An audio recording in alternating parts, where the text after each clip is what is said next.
Bonjour à tous, je suis Johanna Cohen du cours Anna. Qu'est-ce que c'est que le cours Anna?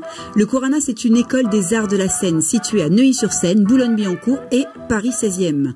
Le cours Anna, c'est une école où nous dispensons des cours de chant, des cours de théâtre, des cours de cinéma, des cours d'improvisation, mais surtout des cours de danse hip-hop.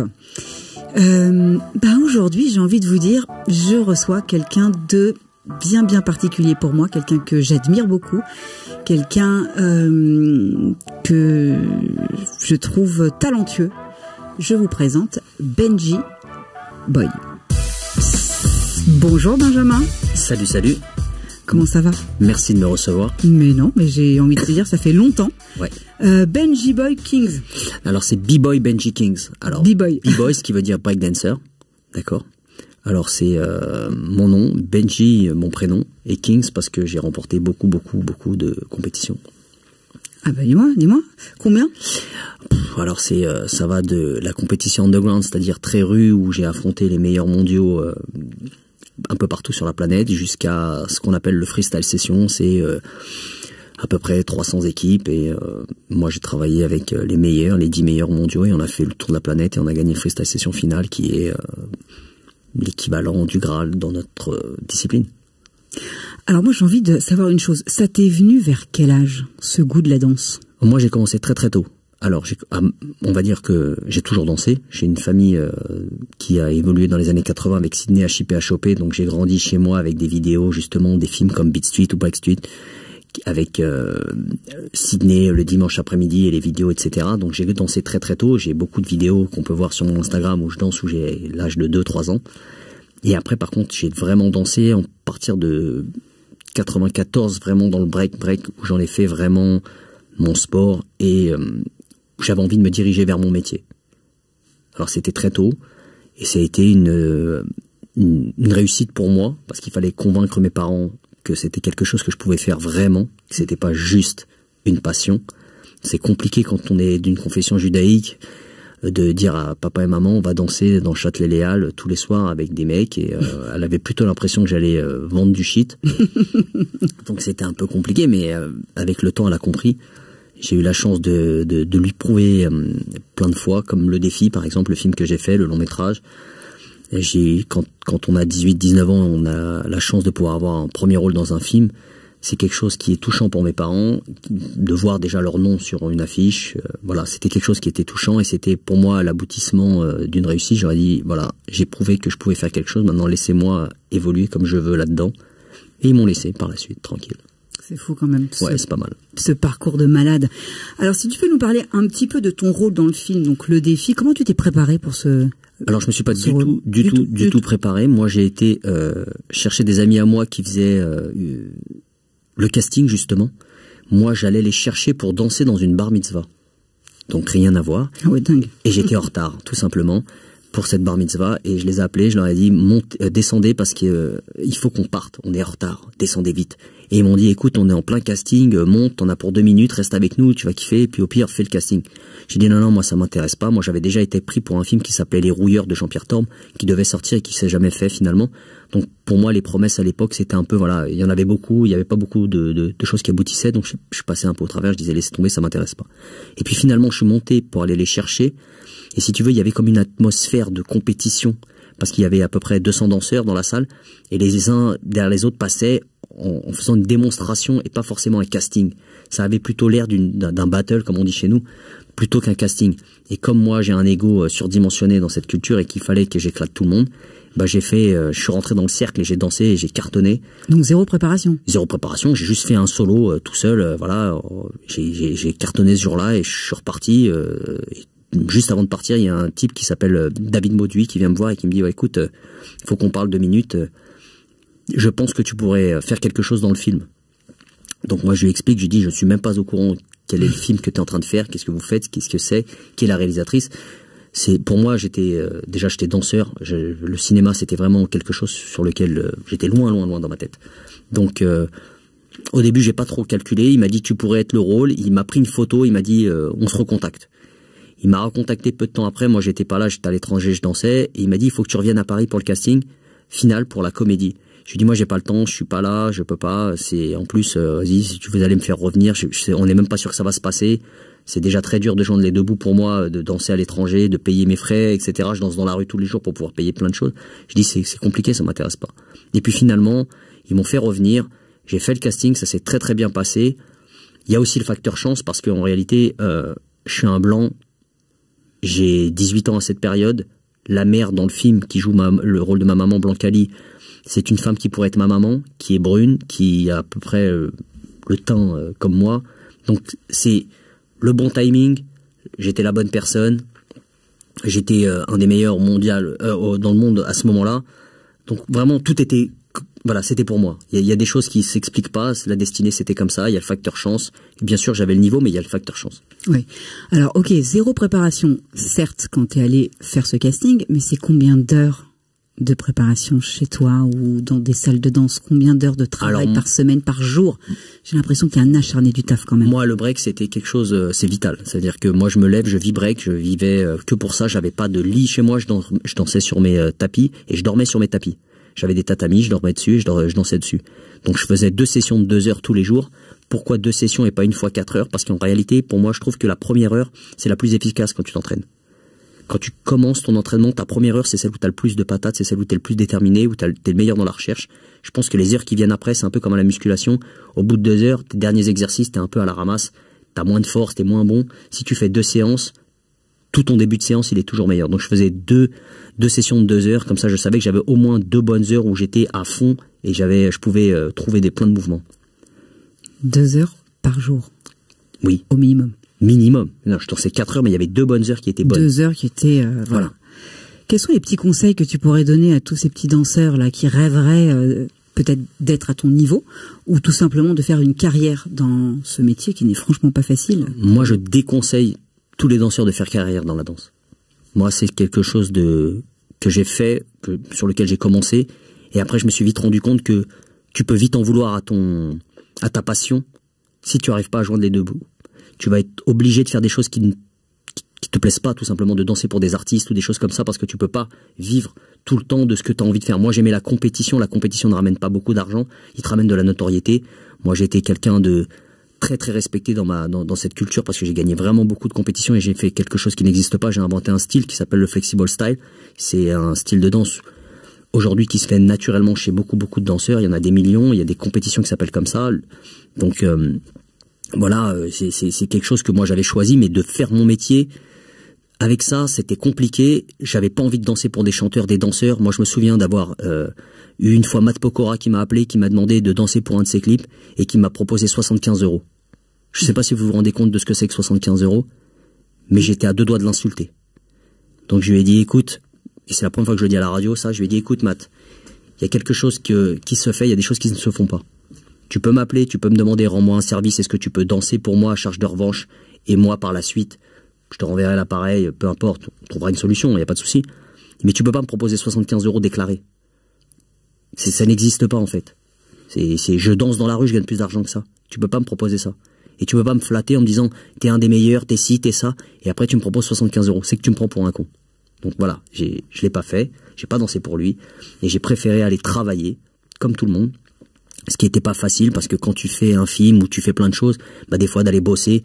Moi j'ai été dératiseur directement après avoir fait le film Le Défi et c'était compliqué parce que je me suis retrouvé une fois dans une boulangerie, il y a une dame qui me dit mais je vous connais, vous êtes David du film Le Défi. J'ai dit pas du tout, c'est un mec qui me ressemble. J'en avais honte parce que j'avais l'impression d'avoir raté ma carrière finalement, alors que pas du tout. Je pense que voilà, tu peux danser, kiffer, travailler à côté. Et tu fais comme tout le monde, ceux qui vont, je sais pas, bosser à la banque et le soir ils vont à la salle de muscu pendant 1 heure ou 2, bah tu peux faire la même chose dans la danse, sans prendre la tête, sans avoir à grogner. Sans attendre. Voilà, sans avoir à attendre et à grogner surtout parce que tu t'en veux à cette culture. Après quand tu n'arrives pas à joindre les deux bouts, t'en veux, ouais, je suis obligé de faire un truc comme ça, j'ai pas envie d'aller danser pour elle, pour lui, j'ai pas envie de faire ce stage, pas envie de donner ses cours. C'est quelque chose, voilà, moi j'aime faire ce que je veux, quand je veux, j'aime aller travailler et aller faire ma danse quand j'en ai envie, quand j'ai le temps. Donc champion du monde, on a fait un film, et on a fait un livre. J'ai fait un livre, oui, qui s'appelle Warrior. Vous en parlez un peu? Alors Warrior, c'est un livre, voilà, je le montre, je sais pas à quelle caméra, bref. Warrior, le b-boy le plus copié au monde, parce que c'est ce qui s'est passé. J'ai été copié par des milliers. C'est cadeau, c'est pour toi. C'est gentil. J'ai été copié par commandé. Voilà. Ah bon. On le donnera à quelqu'un d'autre. J'ai été copié par des milliers de personnes et on est sur alors je sais pas si j'ai le droit de le dire, mais on est sur un long métrage. Tu peux tout dire. Voilà, on est sur un long métrage et sur un reportage Netflix aussi. On est sur pas mal de choses. Donc on est très très très content. Tu peux être fier de toi. Hein. Fier, pour l'instant c'est pas fait, mais en tout cas on y va, on est content, on est motivé. Moi j'ai arrêté la danse pendant des années, je suis revenu après pour faire mes compétitions. J'ai fait un retour réussi à 36 ans. J'avais pas dansé pendant 10 ans, je suis revenu et j'ai regagné contre les meilleurs mondiaux, donc c'était quelque chose d'extraordinaire. Et donc comme il y a une histoire un peu à la Rocky, où tu gagnes, tu t'arrêtes, tu reviens, tu regagnes, on a décidé de le mettre à l'affiche. On a envie de le faire beaucoup mieux, beaucoup plus précis. Voilà, le livre en parle beaucoup, mais de la manière dont on va le tourner, ça va être quelque chose d'extraordinaire, parce qu'aujourd'hui j'ai pas la même vision. D'avoir tourné dans un film réalisé par quelqu'un, c'est la vision de cette personne. Là, c'est mon histoire, c'est ma vie, et je sais exactement ce que je veux faire, et j'ai les danseurs pour, et je pense qu'on peut avoir l'équipe qu'il faut pour faire une bombe. Mais ça, écoute-moi bien, je suis intimement convaincu. Ah non, ça va être une bombe, on en est sûr. T'as jamais voulu transmettre en tant que professeur? Je suis mauvais. D'accord. Je suis mauvais. La transmission, je suis mauvais. Je pense, j'ai pas la pédagogie. C'est un métier. Hein. Et il faut la pédagogie. Ouais, c'est un métier. Il y a des gens qui sont moins bons que moi en danse, mais qui sont beaucoup plus pédagogues, et ils ont la patience. Moi, j'aime donner des stages avec des danseurs confirmés, si tu veux, et non pas avec des jeunes, des amateurs. Ouais, ça me gave. J'ai pas le truc en fait. J'ai pas le truc. J'arrive pas. Je peux me prêter à l'exercice pour une fois, mais je peux pas le faire tous les jours. Je comprends pas les gens qui sont profs de danse, qui ont 8 cours par jour, 7 cours par jour. J'ai beaucoup de respect pour eux. Moi, je n'y arrive pas. Je peux pas. Moi, à chaque fois que j'ai fait des cours, c'est des stages. Je vais au Japon, en Chine, en Corée. Je donne des stages pour 150 élèves. C'est que des danseurs confirmés qui font des compétitions, etc. Je leur donne des bases. Je leur donne des techniques. Voilà, c'est vraiment des cibles précises. Je ne fais pas de cours pour des débutants, etc. Je n'y arrive pas. Alors, il y a une petite polémique depuis quelques semaines sur les réseaux sociaux. Diplôme d'État pour être professeur de danse hip-hop. On est pour, on est contre? Est-ce que c'est logique? Est-ce que c'est normal? Alors moi, je suis pas concerné. Donc, je suis ni pour ni contre, parce que moi, je donne pas de cours déjà. Je ne vis pas de la danse. Mais par contre, effectivement, je peux comprendre les deux parties. Mais aujourd'hui, on demande une reconnaissance. Depuis toujours, on demande à être reconnu, on demande le respect, on demande etc. Donc on peut pas en vouloir maintenant que les choses deviennent beaucoup plus professionnelles, beaucoup plus voilà. On est obligé d'avoir un diplôme d'État, c'est comme ça. Moi, je comprends ceux qui sont bien à l'aise comme ils sont depuis des années, qui veulent pas qu'on vienne les emmerder, qui donnent des cours et qui sont tranquilles. Je pense qu'il y aura un équivalent de toute façon à leur travail, donc ils auront le diplôme facilement sans devoir le repasser, etc. Après, qu'on le veuille ou non, je pense que de toute façon qu'on va en direction du diplôme. Donc c'est même pas une question qu'il faut se poser, est-ce qu'on est d'accord, est-ce qu'on n'est pas d'accord. Il va falloir l'accepter, il va falloir faire avec. Et je pense qu'ils n'ont pas le choix, c'est tout quoi. Ils n'ont pas le choix. Vous n'avez pas le choix. Vous n'aurez pas le choix. Non, ils n'auront pas le choix malheureusement. Et effectivement, je pense qu'il n'y a pas trop d'inquiétude pour tous les professeurs qui donnent des cours depuis X années, de l'avoir peut-être beaucoup plus facilement que celui qui va commencer. Bien sûr, mais je pense que ça changera pas grand-chose. C'est beaucoup c'est une grosse polémique aujourd'hui parce que voilà, c'est nouveau et que on a l'impression qu'on nous enlève quelque chose ou qu'on nous rajoute quelque chose. Mais moi, je pense que ça va très bien se passer.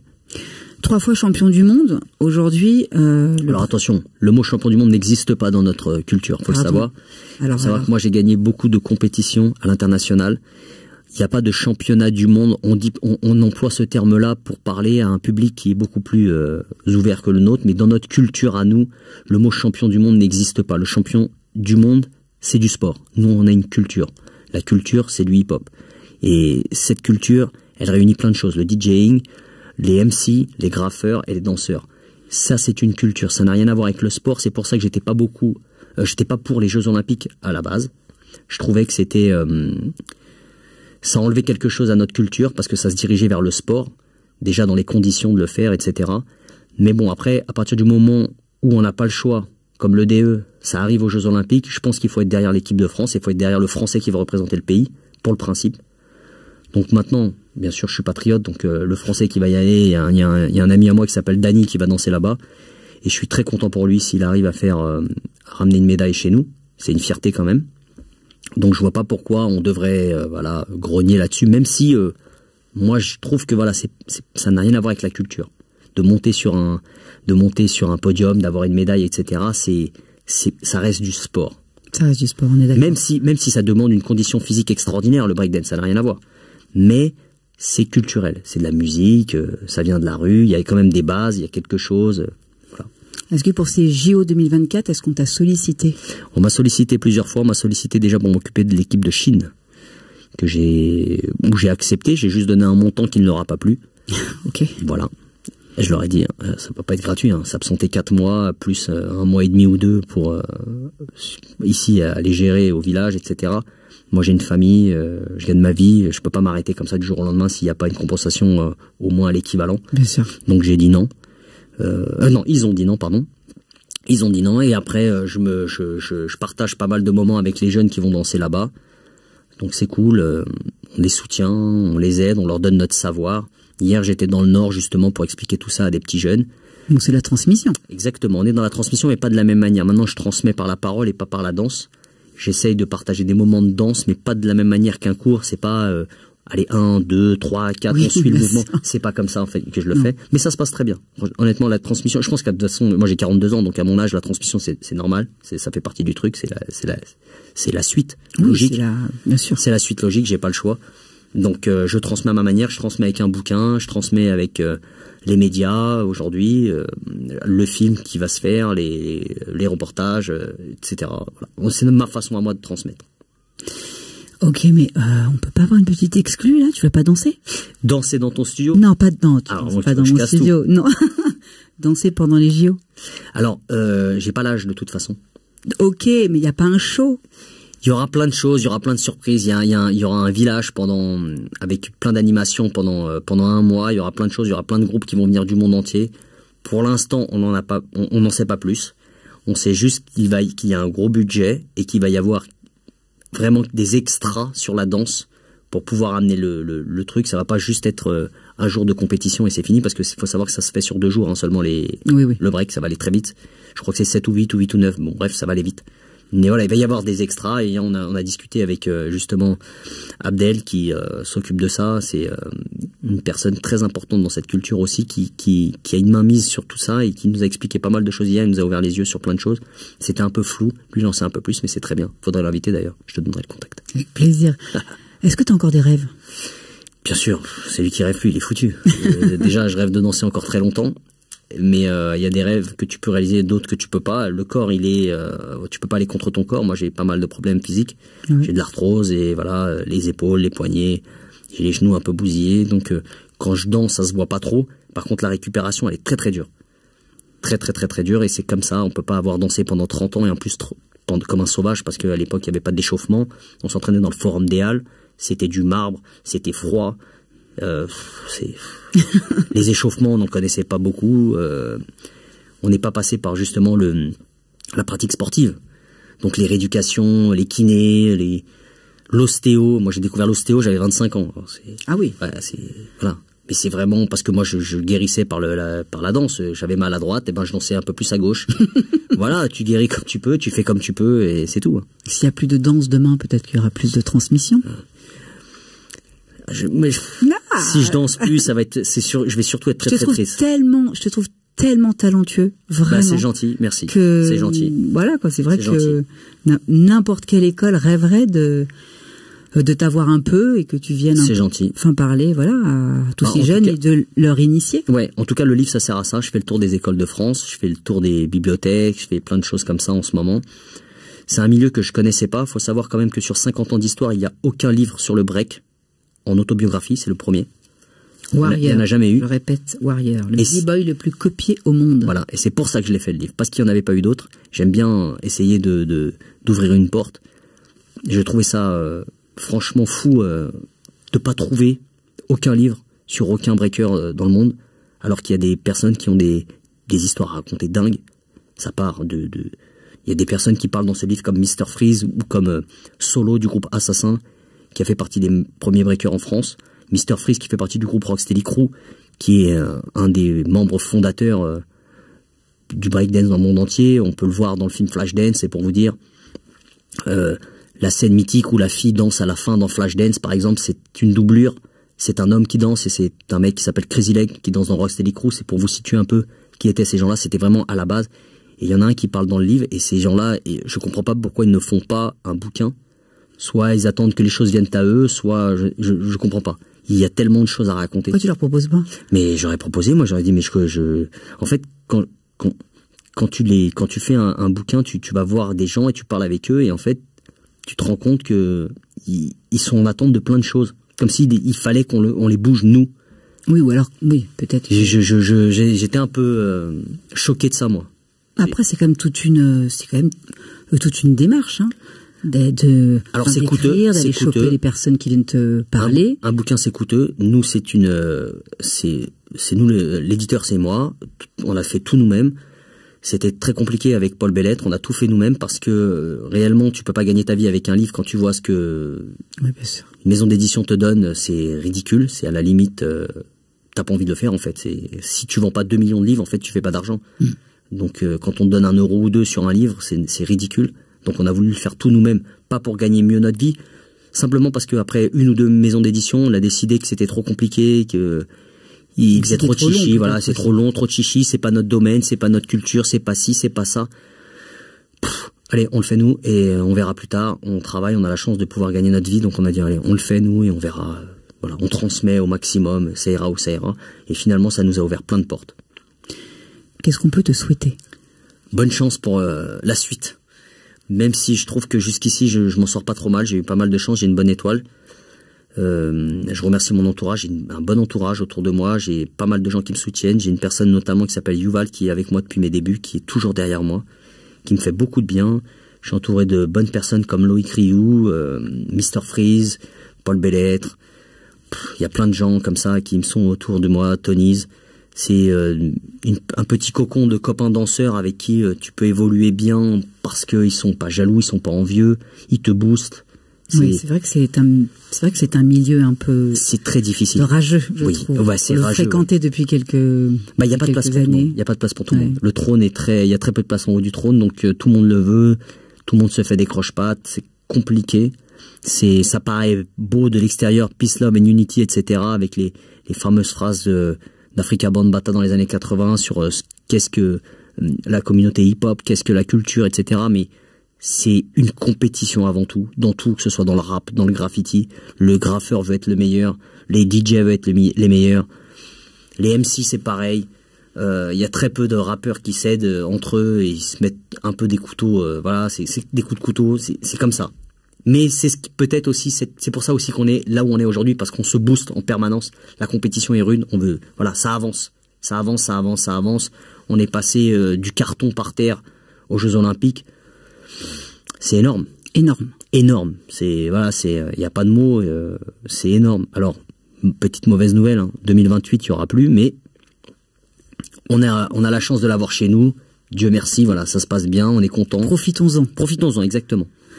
Alors, voilà, moi, encore une fois, Warrior, le b-boy le plus copié au monde, il faut l'acheter, c'est super intéressant. Vraiment, moi je suis super fière de t'avoir reçu. T'es un amour. On a un petit projet ensemble, ouais. On en parlera sûrement dans une deuxième interview. Ouais. Merci encore 1000 fois, vraiment. C'est moi qui te remercie de m'avoir reçu. Je te souhaite le meilleur. Merci. C'était, alors attends que je me trompe pas, mis à part Benjamin Chawat, Benji. Ouais. Et après, c'est quoi la suite? B-Boy Benji Kings. Voilà. Alors, vous pouvez le trouver sur Amazon, vous pouvez le trouver sur bboybenji.com, vous pouvez le trouver dans plein de librairies, dans Paris, notamment une librairie que je vais dédicacer qui s'appelle Le Grand Jeu, qui est au 15 passage Ménilmontant, qui est une librairie spéciale sur la culture hip-hop. Voilà. Extraordinaire. La librairie Le Grand Jeu. Merci. Si vous voulez retrouver cette interview sur toutes les plateformes Deezer ou Spotify dans Johanna nous raconte. Merci beaucoup. Merci à toi, Johanna. À bientôt. Merci, au revoir.